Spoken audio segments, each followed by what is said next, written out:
What's happening, folks? It's John here, and Eric Drysdale, Ward 12 councillor for the SNP, has been confirmed as the Perth City Council leader. And I'm not feeling too hot about that. His friend in the SNP just had to step down and become an independent because he's been charged, which does not mean you're guilty, with embezzlement. And there was a statement from, I believe, PKC via the police saying that he was not, it was not related to the council. I find that hard to believe. And here's the thing: when the police and the council hide information or consistently lie to us, and a very, very obvious lie that they made recently was that Grant Laing was stepping down because of personal reasons, and then within a few hours it turned out that it was being charged with embezzlement. So it makes it hard to trust them, right? And hopefully they could see that if they're not straight up and honest and hide things, you start to then think, you know what, you don't get the benefit of the doubt. But they made that statement, and let's just say that it's that he's innocent and whatever, right? You still step down, and then the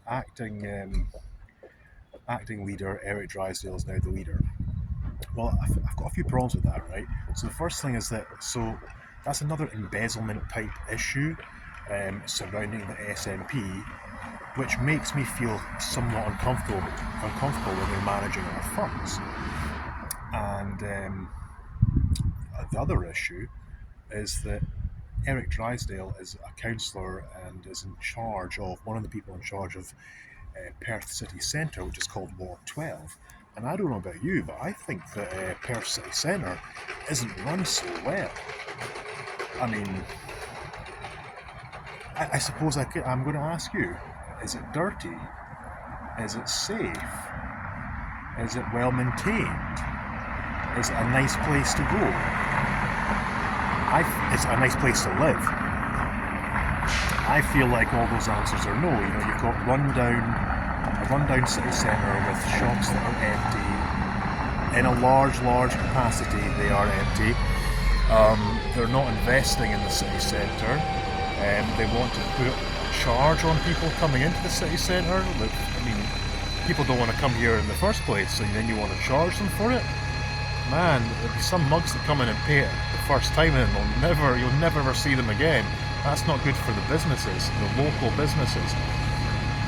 There's a whole bunch of miscreants walking about the city that are stealing and drinking and doing drugs and vandalising and causing violence. They seem to go unchecked. I mean, the amount of shop owners that I know that have been stolen from, and nothing happens. Now, make a naughty tweet, they might come visit you.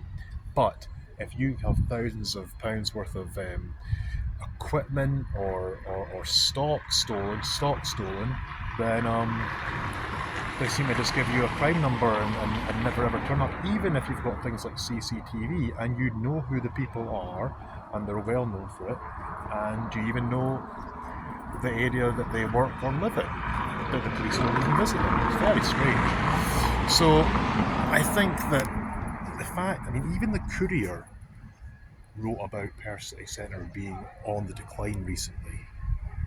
And I mean, once the mainstream media, once the shill media get involved and criticise you, you know that there's something wrong, right?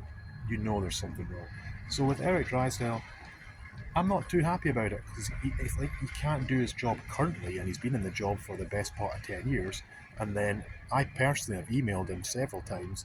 The other councillors of Ward 12 got back to me. This guy's never got back to me. I didn't think he existed, It's good to know he does exist now, that the paycheck is going to someone. So, I don't know, how do you feel about it? I'm not too comfortable with it. I feel that there should be a by-election, because I just don't trust this party. And after what happened a few years ago, why would I? Especially when the claim is similar. But I suppose, who are we to question our overlords?